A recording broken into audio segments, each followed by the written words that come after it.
안녕하세요 구독자 여러분. 오늘은 제가 요즘에 하도 말도 많고 탈도 많은 디젤차 앤더 휘발유차, 이제 내연기관, 그 다음에 요즘 한참 이슈가 되고 있는 전기차, 이걸 많이 지향적으로 방송에서든지 모든 유튜버들도 많이 하는데, 제가 오늘 그래도 실제 우리 주변에 디젤차와 그 다음에 가솔린 차량, 전기차가 몇 대 몇인지 한번 보겠습니다. 오늘은 크리스마스 이브입니다. 2022년 연말이 다 돼서 크리스마스입니다. 오늘. 자, 그럼 첫 번째 우리 주차장에 있는 이 차량 가솔린 휘발유입니다. 그 다음에 디젤, 요것도 디젤, 그 다음에 요것도 디젤.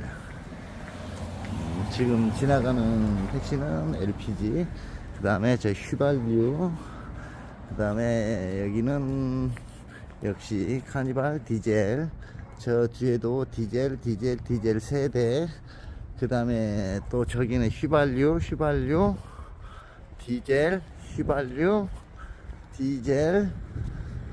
지금 보면 여기 역시 휘발유 한 대, 디젤, 저거 하이브리드, 신형 아반떼인데요. 아니, 아반떼가 아니구나, 기아. 그 다음에 저것도 디젤, 휘발유, 디젤. K5였었네요. 그랬는데 지금 여기 잠깐 우리 주차장만 둘러봤는데도요, SUV하고 디젤하고의 이렇게 어떤 분포도를 보면 가솔린, 그러니까 즉 휘발유보다도 오히려 디젤이 훨씬 더 많습니다. 약 한 8대 3 정도, 8대가 디젤이면은 2대가 휘발유인 그런 차량입니다. 그런데 과연 이 휘발유 가격보다 디젤 값이 비싼데 그것이 원인이 어디에 있을까요? 자, 그거는 이제 생각하시는 분들 따라서 조금 다를 수도 있고, 또 전기차가 과연 우리 일상생활에 오기까지의 어떤 난관이 있어야 될지, 어떤 난관이 전개될지, 또 여기 공용 주차장에도 한번 나와 봤습니다. 디젤, 휘발유, 디젤, 또 저기는 휘발유, 디젤. 여기 보시는 바와 같이 거의 디젤이 약 80% 정도 되는 것 같습니다.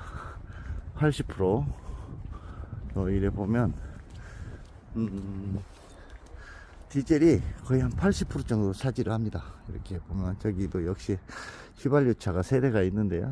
물론 여기만 이제 그렇게 휘발유차가 있는 건지 아니면 다른 데도 있는 건지, 근데 대체적으로 보면 아직까지는 디젤차가 좀 더 많이 있지 않나 하는 생각도 들고, 승용차도 물론 많이 있겠지만은요. 근데 문제는 이 전기차가 충돌 사고 나서 불이 나서 사람이 살았다는 소리는 못 들어본 것 같습니다.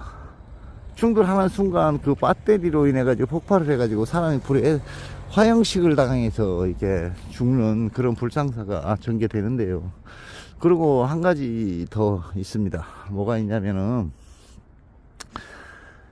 이 디젤 차는 환경 오염의 요소가 되고 전기차는 환경을 깨끗이 한다, 이렇게 다들 말씀하시는데, 그건 일부분은 맞고 일부분은 틀릴 수도 있습니다. 그게 왜 그러냐면은, 이 전기를 생산하기 위해서는 어차피 발전소가 돌아가야 되잖아요. 이제 발전소도 역시 뭐 원자력, 화력, 그 다음에 가스 터빈식, 수력, 수력 발전소가 제일 친환경적이죠. 그 나머지 우리나라 같은 수력 발전소에서 나오는 전력 아주 미세하고, 태양광 역시 마찬가지고, 풍력도 마찬가지고. 그런데 이 전기차에서 전기 충전을 하는 전기도 역시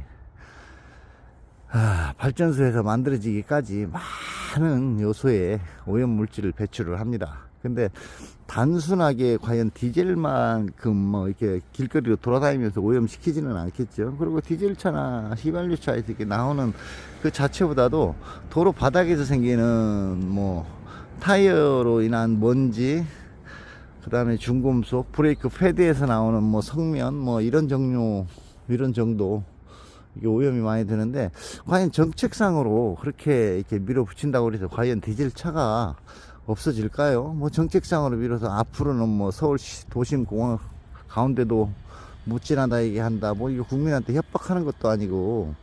그리고 전기차가 약 한 2천만 원 정도가 더 비싸죠. 일반 내연 기관보다는.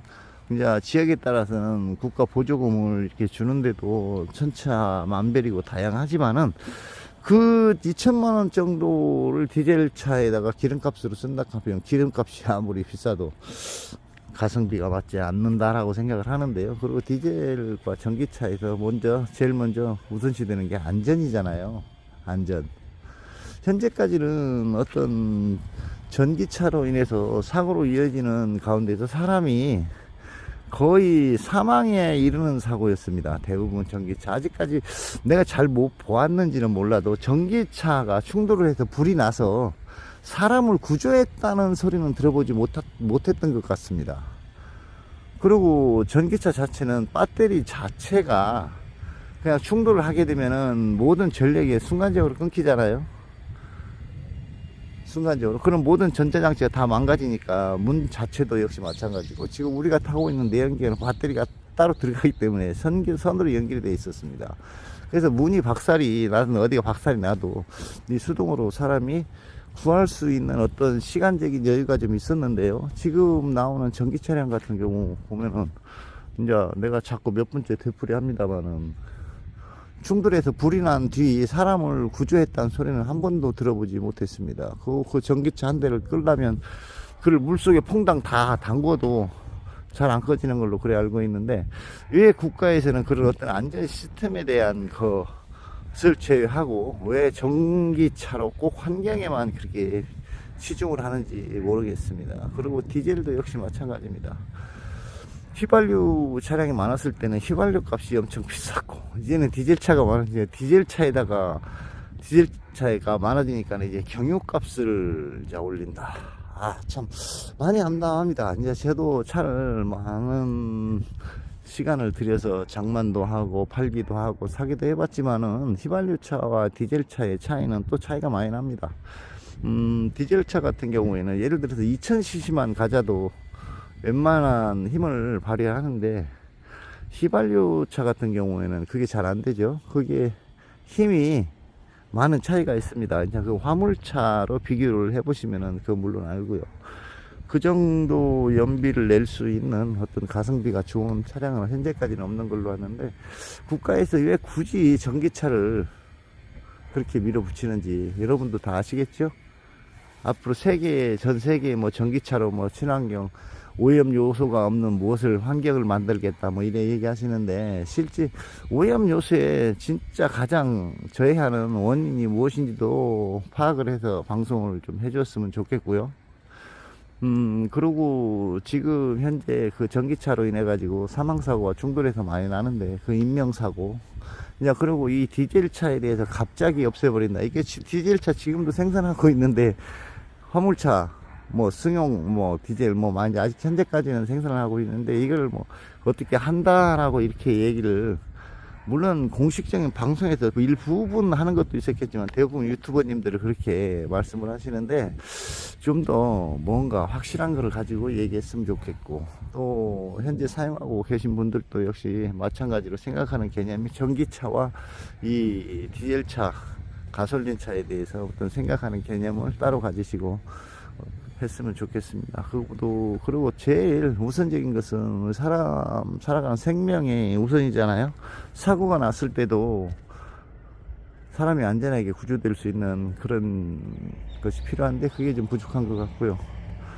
물론 사고 안 나면 되지 않느냐라고 이렇게 얘기하시는데, 사람은 모릅니다. 그럴 것 같으면 우리나라 군대도 필요 없고 전 세계 군인도 경찰도 필요 없겠죠. 사고가 안 난다면. 근데 사고는 아차하는 순간, 방심하는 순간이 이루어지는 것이기 때문에 제일 중요한 게 제 생각에는 안전인 것 같습니다. 안전이고, 또 환경적인 요소도 있겠지만은 지금 현재 만들어진 뭐 차량 등급별로 이래 보면은 나와 있는 지표를 보면은 그렇게 크게 오염시키는 원인이 뭐 경유나 휘발유가 아니고 어떤 거기 부품에 따른 도로 노면상에서 발생하는 거, 어떤 기계적인 데서 나오는 거, 이런 거였었지 뭐 그 자체가 그렇게 오염 요소는 아니라고 봅니다. 그리고 전기차 같은 경우 위험 요소를 감안해서 값도 더 비싸게 주고 사서 과연 누구를 위해서 그렇게 하는 건지 한 번쯤 생각해 보고 싶습니다. 또 오늘 두서없는 말로서 또 여러분을 한번 현혹해 보는 것 같습니다. 예, 감사합니다.